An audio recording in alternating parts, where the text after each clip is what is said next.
Welcome to the definitive guide to running discounts on Facebook. I'm Charlie.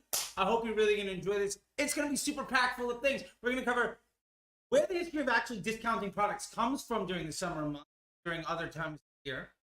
Is it actually good money to try to spend more to acquire bad customers?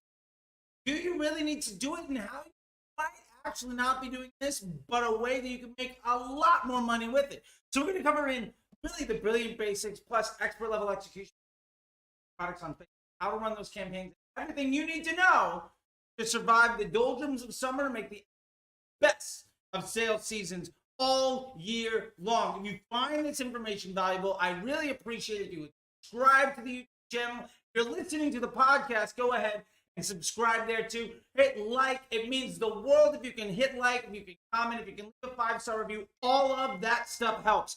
All of that stuff is tremendously important and really does a lot for us here. And what I'd love to say is also, if you find this valuable, the most important thing that you could do for me is to share this with one other person. I know it could be anywhere on the internet right now, but it means the world to me that you're here, and I'm going to make sure that this time is absolutely of the most value to you. So with that being said, let's get to it.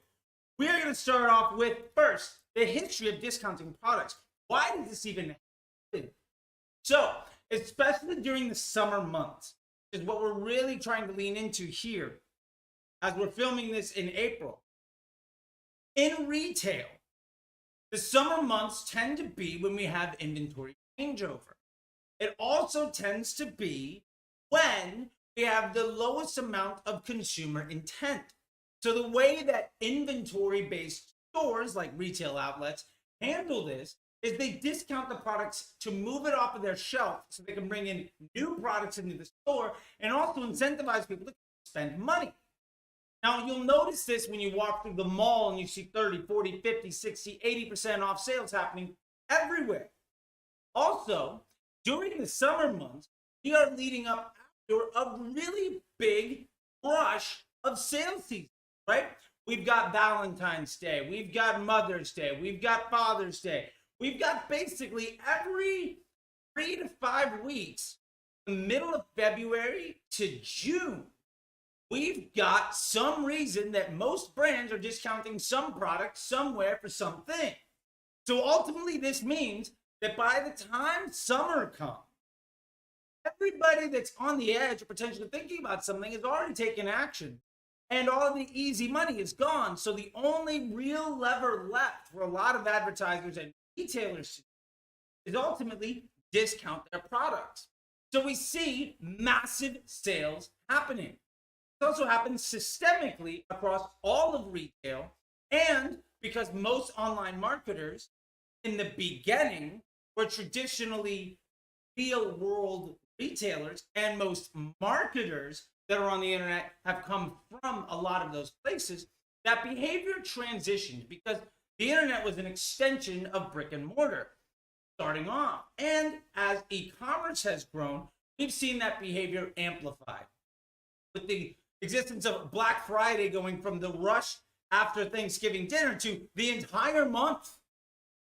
So what this really means is we have to understand where the history of discounting products comes from, because it's going to tremendously help us understand the positioning or the discounts that we are running, and ultimately understand whether it's good money or bad money, if we need to do it at all, and potentially most important, understanding how we can best take advantage of good opportunities to use this as a lever to improve the LTV, the AOV, the volume and quality of our customers.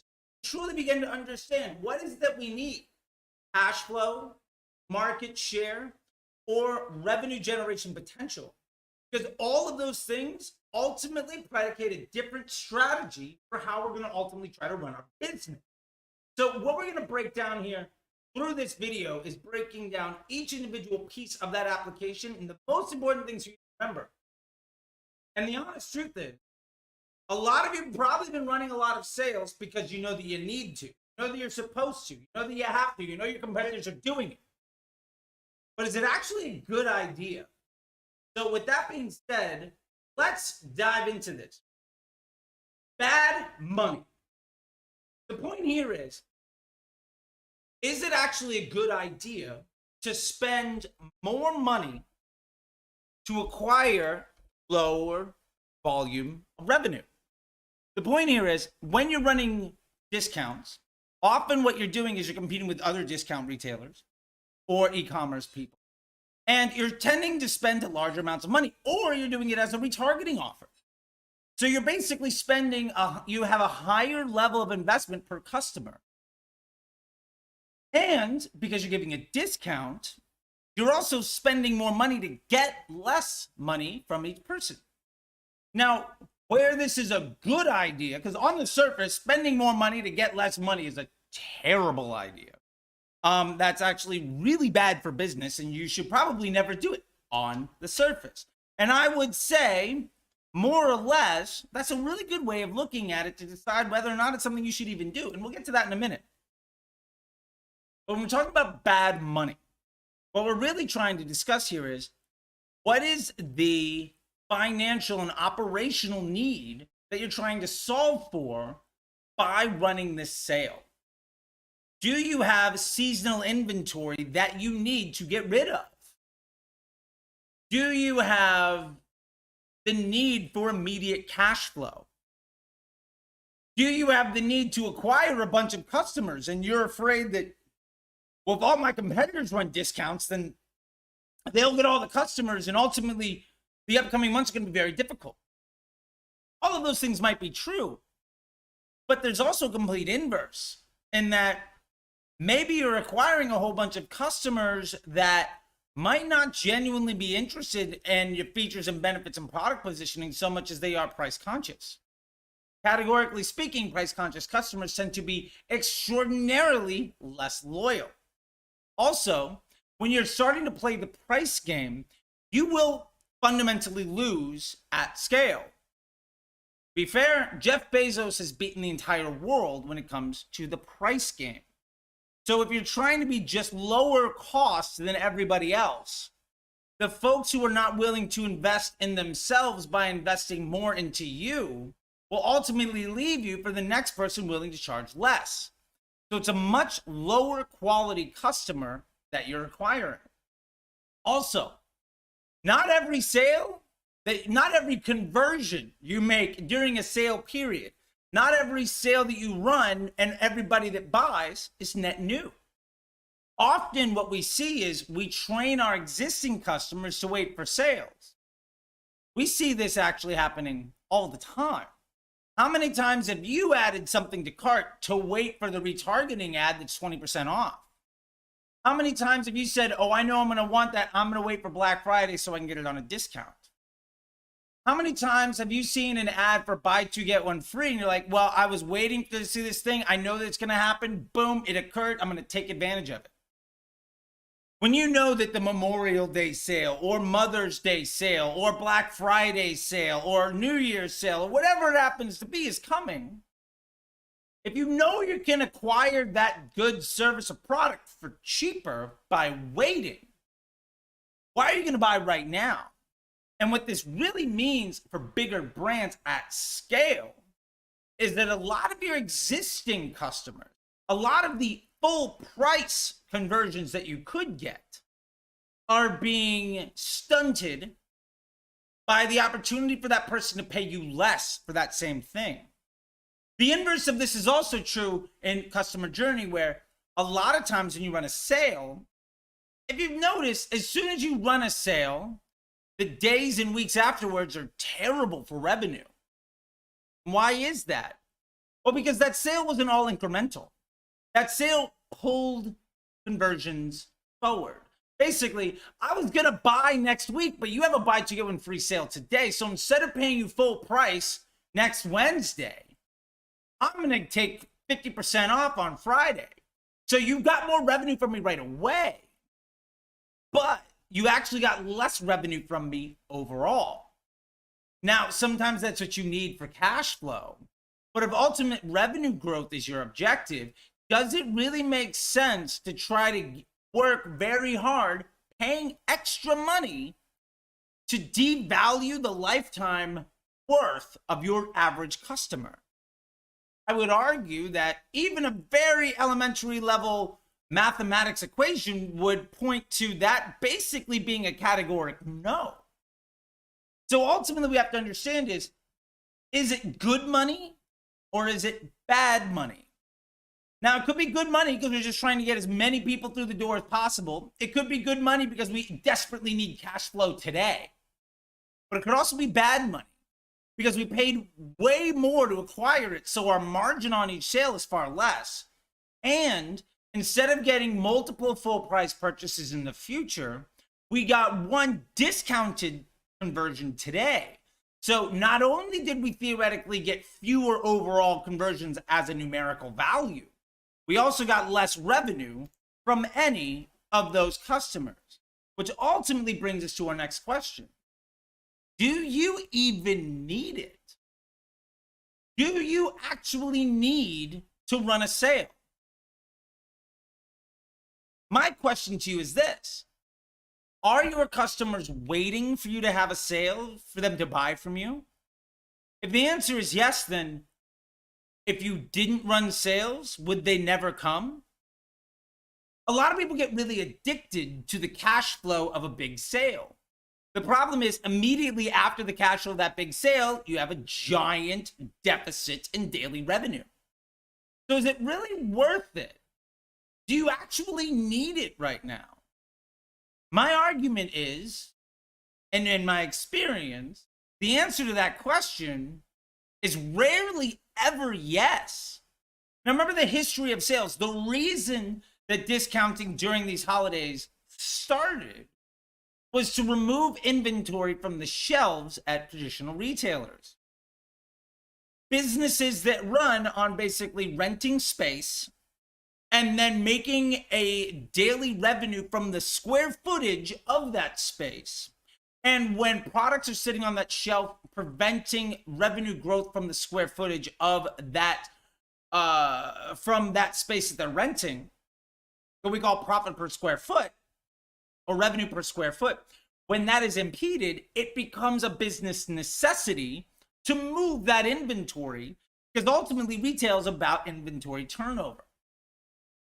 Now, if you're running an e-commerce store and you don't necessarily have the same unit economics of overhead and inventory and rent and all of those things at the same level of ultimately looking at profit per square foot of your retail location, is it actually something that you need to chase? Because ultimately you're trying to play a game against people with an unfair advantage to begin with. And that traditional retailers honestly don't need to make the money. Their markup is probably a lot higher than yours is. And they're dealing in much greater volume than you are. Plus, you have an unfair advantage in the marketplace because you don't have the same operational cost that they do. So trying to fight a battle that you're probably going to lose, that you don't actually need to engage in, that could potentially be far more harmful than positive, to me, feels like maybe a bad idea.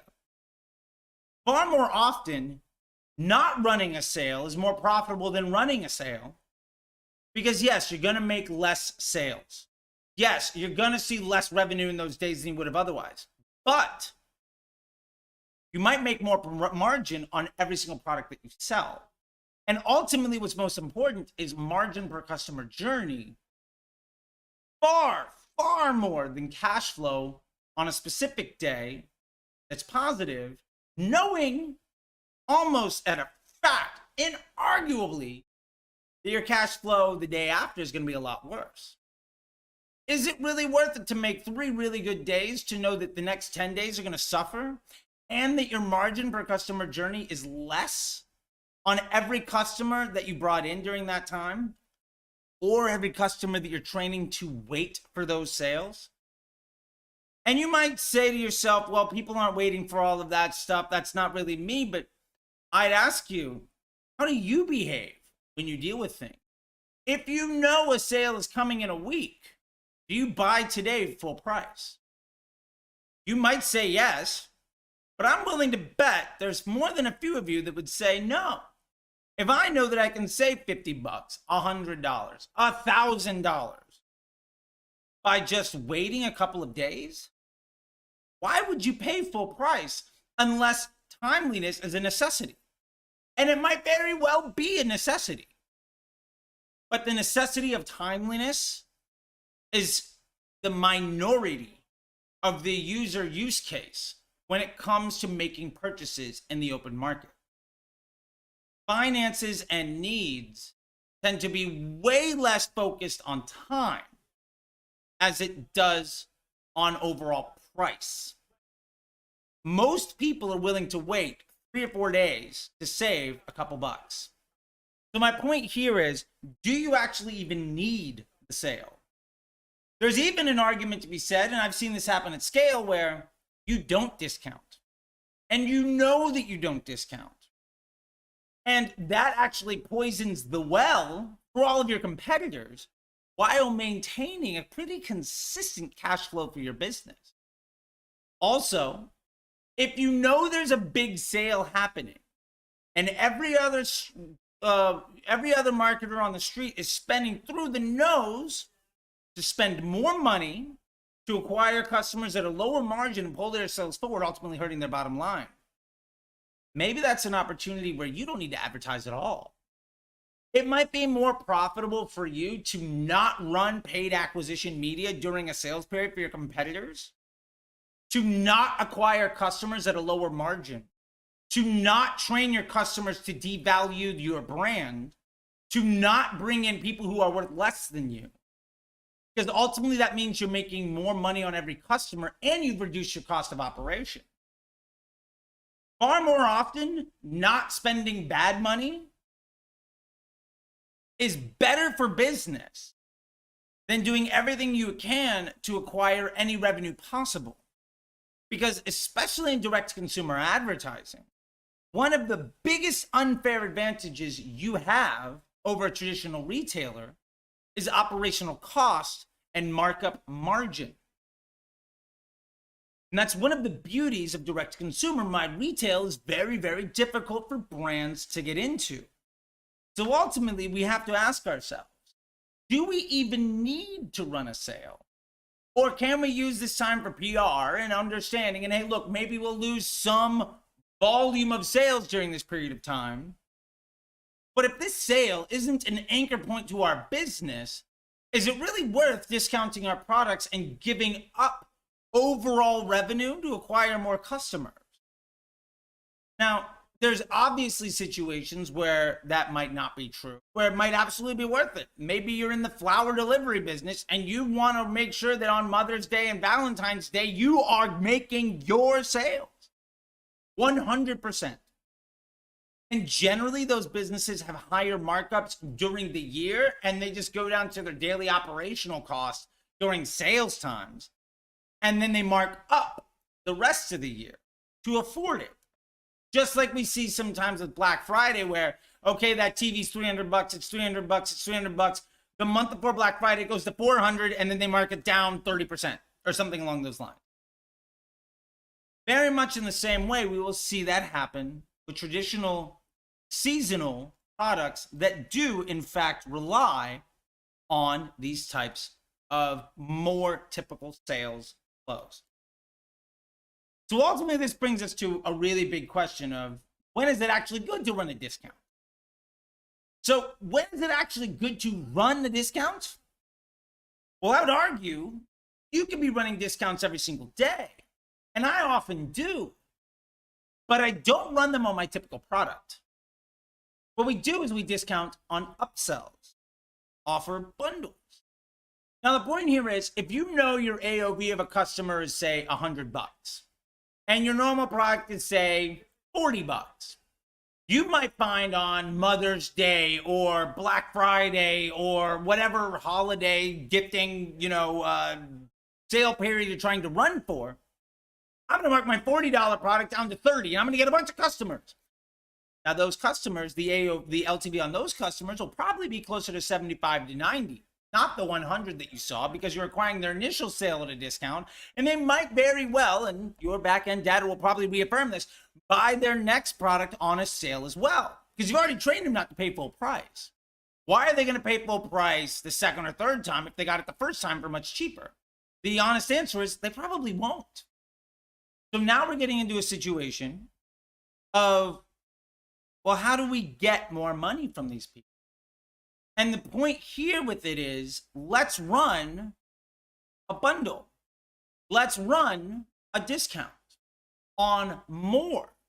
So my point here is, if you know that your average AOV is, say, $40 and the LTV of your customers, say, 100, and maybe you have to pay to make 1 or 2 sales over that customer journey, you might actually save money by doing a buy 3, get 1 free, where they pay you $120 right away.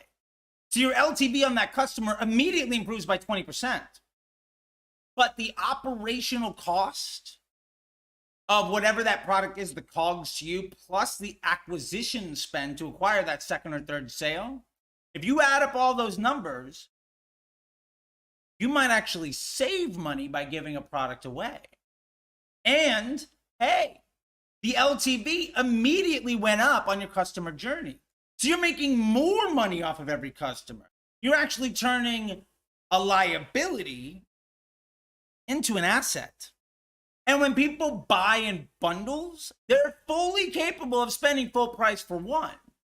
If it's buy 3, get 1 free for $120, but hey, it's $40 for one. If I want one, I might spend the 40, because I've already established that value.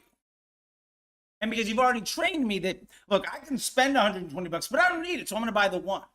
Now, maybe you might run a seasonal buy one, get one, 50% off or something like that. But if you don't play that game, then you're training your customers to either pay you way more than the average AOV, or pay full price when you don't even have to pay to acquire that sale. And you've raised the LTV by 20%. Now, this is a very simplified model, but it works. And if you want more proof of it, look to literally any infomercial around a direct-to-consumer product that you have ever seen in your life. Basically, instead of marking everything in the store off 25%, give them a, but wait, there's more. And instead of marking the $30, knife down to $20 at some 30% off or whatever, why not say, hey, you can get 2 knives plus a bundle and everything else. We'll put it on a payment plan for $100. Now, instead of me saying, well, I can get this $30 thing, but it's $20 right now and I might want one, and the odds of me coming back to you and paying full price is probably negligible because I'm just going to wait for the next sale. Now, you've got me thinking, oh, well, is it worth me spending $100? Now, here's the fun thing. You can spend way more money to acquire the $100 sale and make more margin and profit than you did by discounting the $30 down to 20. So you don't need to make nearly as many sales to generate more revenue. And the last back-end data point for your business to think about is, especially if you offer free shipping, bundling your products will dramatically reduce your average price to consumer. Because instead of selling 1,000 products where it might cost you $5 to $7 to $10 to ship it, if you instead you sell 200 products, you're going to save thousands in shipping. You also have fewer concerns on refund. You also have fewer customers to handle with customer journeys for your email flows, for your customer service. Your call centers have lower volume, and you never sacrifice your day-to-day AOV. Most importantly, in respect to what we talked about before of bad money and do you even need to run the sale? Most importantly, here's something else you're not going to see. You're not going to see a tremendous drop-off in revenue after the sale. Why? Because the people that were waiting for you to discount the product will just pay full price next time. The folks that you may have made this sale for at a super discount on a Friday will just pay full price on Sunday. And the folks that were going to pay you full price on Sunday don't take advantage of a 20% off on Friday. So you're going to have a lower volume of revenue potentially on that day, but you're not sacrificing future revenue for that effort. The last thing, and I'll close with this, when you do upsells, you are also overcoming a tremendous objection that most marketers never handle. Because honestly, it makes it more difficult for an ad agency to look good by trying to address this objection. Value. Maybe the reason I didn't pay full price for the product wasn't because of the price. Maybe the reason I didn't pay full price for the product wasn't because of the features and benefits. Maybe it's because one wasn't enough. I wanted multiple products. I wanted a suite. I wanted a bundle. I wanted more than one thing. And I was going to buy from you at a discount. I'll buy 3 of them at buy one, get one free. But I would have paid you full price if you would offer me a bundle. So the point here is, often, one of the biggest objections that marketers don't even bother overcoming is, maybe this wasn't enough product to get you to be interested. The value of my offer wasn't good enough.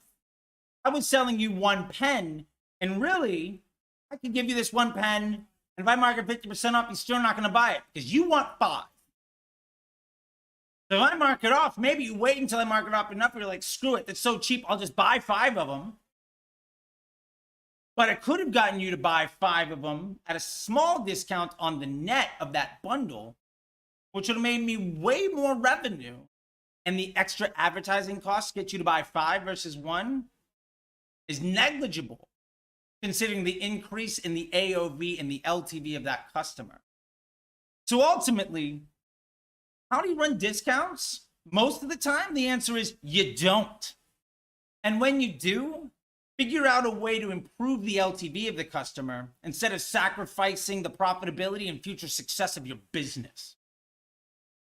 With that being said, I think YouTube says you might like some of these things. Don't be shy and go ahead and subscribe over there. And if you really find any value out of this stuff, please share it with your friends. Subscribe to this thing. Give me a 5-star review. Write a comment. All of that stuff helps. Just smash the like button. I really appreciate it. Until next time, I'll see you on the internet.